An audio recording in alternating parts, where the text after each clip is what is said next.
لما الحكومة تخاف من خيال شعبها يبقى الواقع عندها محتاج حكومة يحس بشعبها. الحكومة بقت قلقانة من قاع الهامور لما الناس نزلت تحت في المية بتهزر وتعلق وتشتكي من حالها. يا حكومة اهدي على نفسك شوية، دي ناس بتتكلم من تحت المية من قاع الهامور، مش بتجهز الانقلاب على قصر السلطان.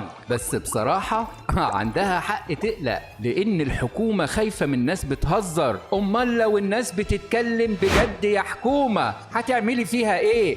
المصيبة إن الناس أصلاً ما لقيتش مكان تشتكي فيه، فقالت نروح قاع الهامور. حتى خيال الشعب يا حكومة محتاج تصريح منك.